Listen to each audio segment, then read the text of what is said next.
My background was that initially I come through the industrial side as a metallurgist and went from there to computers on process control.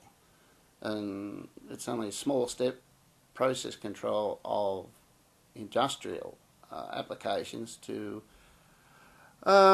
control of body. So it was natural that when I got diabetes, I sort of went back to my process control and started treating my body. I discovered I had diabetes by my own administrations. I actually read an encyclopedia and I realised that of the 9 symptoms that they had recorded there, I had 7 of them. Consequently, I went and told my doctor I had diabetes, and he said, no. And I insisted on a blood test. Well, anyone that knows anything about the figures, I was 32.0 blood sugar.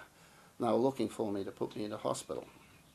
Sport has always been a big factor in my life. I've played a lot of sports. I've coached 5 different sports for juniors. But my one love is squash. That could explain why I owned a squash court squash centre for 15 years. And that kept me pretty fit. And it was while I was in the squash centre that I developed diabetes. But because of the fact that I was reasonably fit, even though I'm relatively big and heavy, I was still fit, and I think this is mostly what enabled me to combat the diabetes. As well, it helped me, the word I'm trying to say is to diet. It's a 4-letter word as far as I'm concerned, but I always had a sweet tooth. I had a bad combination of working behind a counter and having a big bunch of lollies handy, and I couldn't always resist it, and I used to eat a lot of lollies even when I was diabetes plus, so I had to work hard on it. Even though the sports helped me, and particularly squash, I still feel that the number one major contribution to sugar levels going up is emotions. Irrespective of what the emotions are, they can be a positive one or a negative one, and I still feel my sugars go up. Not I feel, I know my sugars go up. I have recorded 300% rises in sugar because of adrenaline flow on a squash court, particularly when there's something goes wrong, you question a decision, you don't get what you want, you get angry, and as soon as you get angry, the adrenaline flow comes in and far outweighs the effect of insulin. And as I said, I have 10 times definitely had rises of 300%. I sort of want to share this particular thing because I haven't read or seen too much about the effect of emotions, and everyone says go for a walk, do some exercise. Well, as far as I'm concerned, it's not the exercise that does the job, it's the shedding of stress and emotions whilst you're walking that has the ultimate effect. I've tried several other different things that basically should have affected my diabetes, but they didn't. They affected my health in other positive ways. Some of them I've retained, some I haven't.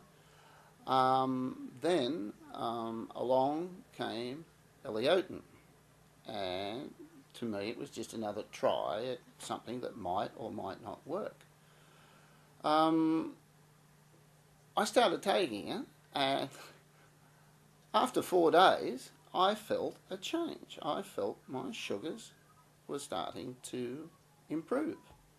And I found this hard to believe, but as I kept taking it, and I eventually took it for 2.5 months, my sugars improved. Consequently, I started cutting down on my medication that I had been on, diaformin, diamicron, and a small shot of insulin that I had been taking, the long-acting insulin, that I had to take at 2 p.m. on one afternoon for it to work for me at 4 a.m. the next morning. Because doing tests, I'd found out that I went up in sugar significantly between 4 a.m. and 8 a.m. And I found that if I wiped this out, I was right for the rest of the day and my medication would hold. Consequently, taking the Eleotin, I halved that amount of insulin, went from 40 to 20. I cut out 1 diamicron and 2 diamorphin, which is a considerable amount. Sugar levels pre-Eleotin were up and down quite considerably, with big spikes. Up sometimes 14, 15, all depending on what I'd eaten, and the fact I couldn't keep my mouth shut. And sometimes it was sweets, sometimes bread, sometimes fried rice, which I shouldn't touch. But these peaks of 15 just don't occur now. And I find that there's a level at which it cuts out, and I call it a level at which I maintain. I don't think I get a spillover of sugar into my urine, which is at 10.2. And I call this eutectic level. Whether it's right or wrong, that's coming from my metallurgical background. But now, 10.2 is not my normal maximum, irrespective of what I eat. Yep. As you can see from this plate, this isn't what you should be eating if you're a diabetic. Now, yesterday I had that plus a big piece of chocolate cake. That was my grandson's 5th birthday. Now I had that and said, okay, I'll have to have a needle. 2 hours later, I was 8.4. Now 8.4 is nothing. I would have said 12 to 15. I contribute this to, or attribute this to the Eleotin. And today, this morning, when I got up, I do my regular test this morning. This morning, 6.9. It's unbelievable. And I still think the Eleotin is doing it for me. Now, I haven't been taking it for 5 weeks because I've had another external sickness I've been taking antibiotics for, so I don't have it, just for the conflicting results from the two things. I want to get back onto some Eleotin because it is proving positive.